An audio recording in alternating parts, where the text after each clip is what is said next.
शराब न पिएंगे तो क्या करेंगे? गंगा जल पिए? सिर पे कर्ज बढ़ा जा रहा है, दुकान का दिवाला निकला जा रहा है, और तुम्हें नया हार चाहिए। पड़ोसियों ने नई कार खरीद ली, तुम्हें भी नई कार चाहिए। पति ये सब कहां से लाए? सिर पर बोझ बढ़ता जा रहा है।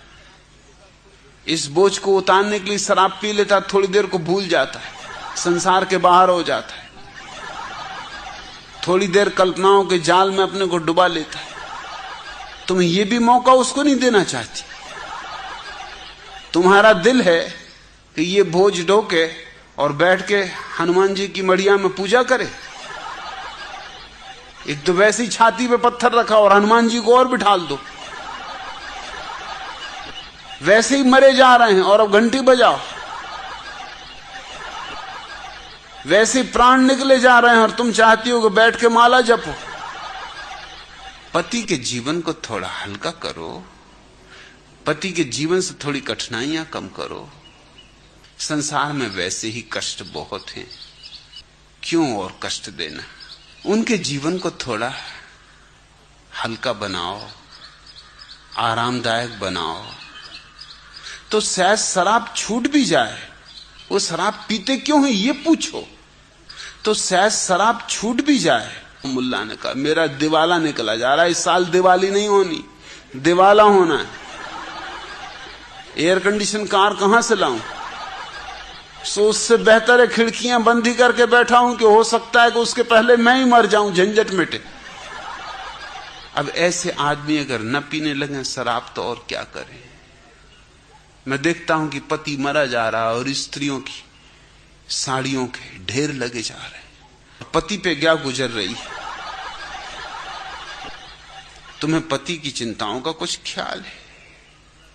उसकी परेशानियों का कुछ ख्याल है?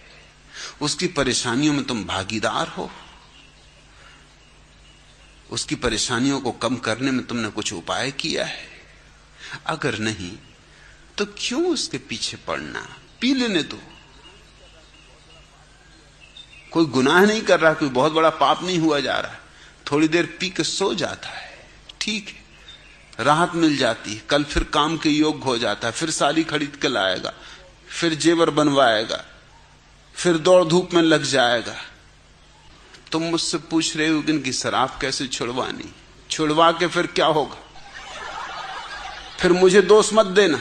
इनका बाकी जो देवत्व है वो हो सकता है शराब के कारण ही हो।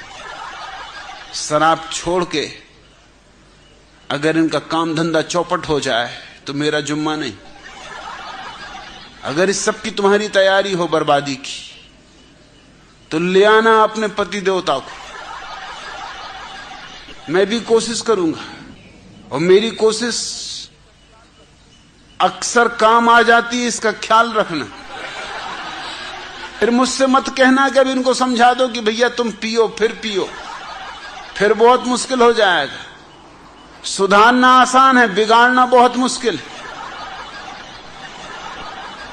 लेकिन ये दृष्टि ही गलत है। क्यों तुम किसी के पीछे पड़ी हो? तुम्हें अपनी जिंदगी में कुछ बदलने को नहीं दिखता?